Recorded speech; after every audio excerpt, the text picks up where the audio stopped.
غوث پاک رضی اللہ تعالی عنہ کو اللہ تعالیٰ نے اتنی خوبصورتی عطا فرمائی تھی اور اتنا کمال عطا فرمایا تھا کہ جو ظاہری طور پر ان کو دیکھ لیتا تھا ان پر نظر پڑ جاتی تھی تو ان کو دیکھنے سے ہی لوگ ایمان لانے پر رضامند ہو جایا کرتے تھے۔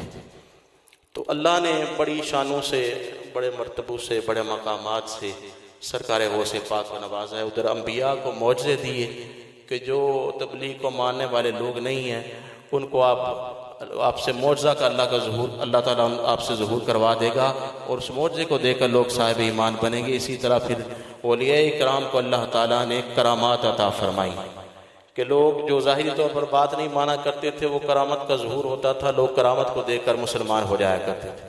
سلطان الہند حضور خواجہ غریب نواز کے بارے میں آپ نے سنا ہوگا کہ وہ جب تشریف لائے نا ہند میں تو ہندوؤں سے پانی مانگا کہ نبی سے ہمیں پانی دے دیں، انہوں نے کہا کہ ہم نے پانی نہیں دینا۔ تو آپ نے اپنے درویش کو بھیجا کہ جاؤ یہ میرا لوٹا ساتھ لے جاؤ اور ڈھکن بھی لے جاؤ اور جا کر اسے کہو کہ تو جس اللہ کے حکم سے چل رہی ہے اسی اللہ کا بندہ کہہ رہا ہے کہ اس میں سما جا۔ تو وہ سارا چشمہ ندی سب اس میں سما گئی۔ اس نے اٹھایا آرام سے لا کر حضور خواجہ غریب نواز کے پاس پیش کر دیا۔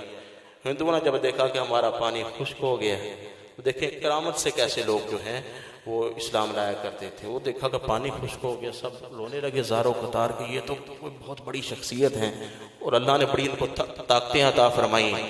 تو دوڑے آئے حضور سلطان ہند کی بارگاہ میں، آ کر اس کرنے لگے کہ آپ نے تو پانی ہمارا سارا خشک کر دیا، ہم کہاں سے پئیں گے، ہم تو مر جائیں گے پیاس سے۔ تو آپ فرمانے لگے کہ ٹھیک ہے، تم نے مجھے پانی پینے سے روکا تھا، میں نے تمہارا پانی بند کر دیا تاکہ تمہیں انسانیت کا احساس ہو اور تمہیں قدر آئے کہ کسی انسان کو پینے کے لیے پانی دے دینا چاہیے۔ کہنے لگے حضور ہم آپ ہی کے خاص گارہ میں معاف فرمائیں، ہمارا پانی واپس فرمائیں۔ درویش کو آپ نے بھیجا، کہا کہ جا کر لوٹے کو اڈیل دو، اسی جگہ پر اس نے لوٹے اڈیل دیا، پانی پھر وہ بہنے لگا۔ جب انہوں نے یہ شان دیکھی نا سلطان الہند کی تو وہ عرض کرنے لگے کہ حضور اللہ نے آپ کو اتنی بلند شان عطا فرمائی ہے، جس اللہ کا کلمہ پڑھ کر آپ کو اتنی بلند شان نصیب ہوئی ہے اسی خدا کا کلمہ پڑھا کر ہمیں مسلمان کر لیجیے۔ تو ہزاروں ہندو جو تھے وہ حلقہ بگوش اسلام ہوئی صرف اس ایک کرامت کو دیکھ کر۔ تو کرامات کا ظہور اللہ تعالیٰ اولیاء کرام سے اس لیے کرواتا ہے کہ لوگ دیکھ کر اس سے عبرت حاصل کریں اور لوگ دیکھ کر صاحب ایمان بنیں۔ غوث پاک کو اللہ تعالیٰ نے کرامات کی بھی کثرت عطا فرمائی تھی۔ ایک اللہ کا ولی تھا اور بڑے اچھے مقام پر پہنچا ہوا تھا، تو نہ جانے کوئی گناہ سرزد ہو گیا، نافرمانی ہو گئی اللہ سے، تو وہ چہرے کا نور بھی جاتا رہا، نور کی جگہ پہ چہرے پہ کالک آ گئی اور سمجھے کہ حالت غیر ہو گئی۔ تو بہت سے اس زمانے کے اولیاء کرام کے پاس وہ دعا کے لیے وہ گئے، جا کر دعا کروائی تو انہوں نے یہی کہا کہ اب تمہارا کوئی علاج نہیں، اب اس مقام سے جو شخص گرتا ہے اللہ اپنی مرضی سے اس کو دوبارہ اس مقام پر لانا چاہے تو اس کی مرضی دعاؤں والا یہ کام نہیں۔ غوث پاک کی بارگاہ میں جب اس شخص کا پیغام پہنچا تو آپ نے فرمایا کہ میں کس لیے ہوں، اس کو میرے پاس لاؤ۔ تو وہ جو اللہ کا ولی اپنے مقام سے اتر گیا ہوا تھا اس کو جب لایا گیا تو غوث پاک نے بارگاہ خداوندی میں ہاتھ اٹھا کر دعا کی کہ اللہ یہ میرے پاس آیا ہے اور میں تیری بارگاہ میں عرض کرتا ہوں کہ اس کو تو دوبارہ وہی مقام عطا فرما دے، وہی سرفرازی، وہی سربلندی، وہی اعلیٰ مقام۔ تو ہاتف غیب سے آواز آئی عبد القادر اب ہم نے اس کو نیک لوگوں کی لسٹ میں سے نکال کر بدبخت لوگوں میں ڈال دیا ہے، اب اس کی واپسی بڑی مشکل ہے۔ تو بارگاہ خداوندی میں غوث پاک نے عرض کی کہ باری تعالیٰ اگر یہی معاملہ تھا، اس کو تو نے وہ مقام عطا نہیں فرمانا تو اس کو میرے پاس کیوں بھیجا ہے؟ تو بارگاہ خداوندی سے آواز آئی عبد القادر تمہارا مقبول ہمارا مقبول ہے اور تمہارا مردود ہمارا مردود ہے، اور آپ جو چاہیں اس کے بارے میں دعا کر دیں اللہ اس کو قبول فرما لے گا۔ تو آپ نے دعا فرمائی، اللہ نے پھر اس اللہ کے ولی کو جس نے 300 اولیاء کرام سے دعا کروائی تھی مگر بات نہیں بنی تھی، غوث پاک نے ایک مرتبہ دعا کی، اللہ نے اس کو وہ مقام دوبارہ واپس عطا فرما دیا۔ تو آخرت کے بھی فائدے ہیں، اولیاء کرام کے سلسلے کے ساتھ جو لوگ منسلک ہوتے ہیں اور ان کے ہاتھ میں انہوں نے ہاتھ دیا ہوتا ہے یا ان سے حسن عقیدت کا رشتہ رکھتے ہیں۔ ایک ہے کہ آپ چلے سلسلے میں نہیں ہیں مگر حسن عقیدت کا رشتہ ہے غوث پاک سے، آپ ان کو اچھا سمجھتے ہیں، اللہ کا ولی سمجھتے ہیں اور ان سے اچھا گمان رکھتے ہیں، تو اس کے بھی فوائد ہیں۔ باب العز بغداد کا ایک محلہ تھا، تو محلے دار لوگوں کے ہاں ایک فوتگی ہو گئی، انہوں نے ایک شخص کو اٹھایا اور اس کی تدفین کی۔ جب قبر پر مٹی ڈال دی تو وہاں سے چیخ و پکار کی آوازیں آنے لگیں، ہزاروں قطار وہ شخص اندر رو رہا تھا۔ اب لوگوں کو پتہ چل گیا کہ یہ عذاب قبر میں مبتلا ہے، تو لوگ حیران ہوئے کہ اب کیا کریں اس شخص کے بارے میں۔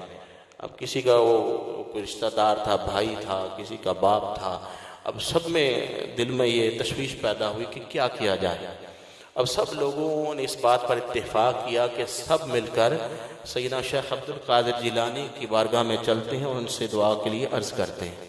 یعنی اس زمانے کے لوگوں کو بھی پتا تھا کہ اگر کوئی شخص عذاب قبر میں مبتلا ہو جاتا ہے تو اللہ کا ولی ہی اس کی جان چھڑا سکتا ہے، یہ سمجھتے تھے نا، تبھی وہ چلے گئے۔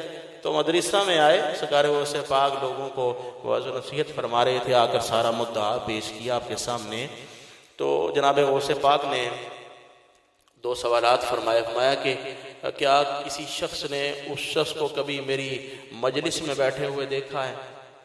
لوگ کہنے لگے کہ حضور کبھی نہیں دیکھا اس شخص کو کہ آپ کی وہ محفل میں کبھی بیٹھا ہو۔ تو پھر فرمانے لگے کہ اچھا کبھی اس کو کسی شخص نے میرے اس مدرسہ کی گلی سے گزرتے ہوئے دیکھا ہو؟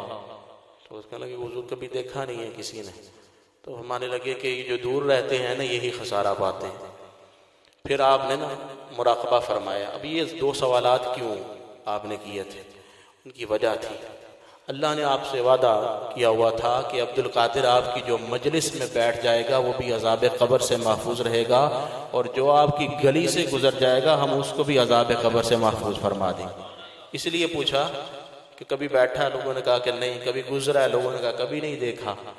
تو پھر آپ نے مراقبہ فرمایا، چند لمحات آپ کے پیشانی سے پسینے کے قطرے بہنے لگے، اور کچھ دیر کے بعد آپ نے اپنی آنکھوں کو کھولا جیسے کہیں بڑی دور کا سفر کر کے آئے ہوں، اور پھر فرمانے لگے کہ وہ میری مجلس میں بھی کبھی نہیں بیٹھا اور میرے دربار کے سامنے سے بھی کبھی نہیں گزرا۔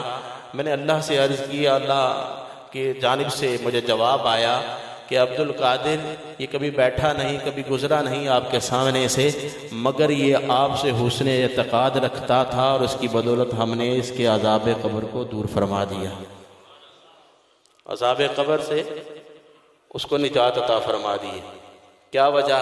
کہ عبد القادر آپ سے حسن اعتقاد رکھتا تھا، آپ کے بارے میں اچھا گمان رکھتا تھا۔ کہتے ہیں نا کہ اللہ کے بندوں کے بارے میں اچھا گمان رکھو، جب تک آپ کچھ دیکھ نہ لو تب تک بات نہ کرو، سنی سنائی باتوں پہ کان مت دھرو، اور ایسے ہی اولیاء کرام کو نشانہ مت بناؤ۔ تو یہ حسن اعتقاد ہے نا ہمارے جو دل کا اعتقاد ہے، ہم اچھا گمان رکھتے ہیں غوث پاک کے بارے میں، اولیاء کرام کے بارے میں، علماء ربانیین کے بارے میں، اچھے لوگوں کے بارے میں، یہ بھی ہمارے کام آئے گا، اور دنیا میں ہی نہیں بلکہ اللہ عذاب قبر سے بھی اس کی برکت سے نجات عطا فرما دے گا۔ تو اللہ سے دعا ہے کہ اللہ یہ جتنے محبین غوث اعظم تشریف لائیں، اللہ تعالیٰ ان سب کی حاضری کو شرف قبولیت عطا فرمائے، اور غوث پاک کے فیضان سے ہم سب کو وافر حصہ عطا فرمائے۔ وما علینا الا البلاغ المبین۔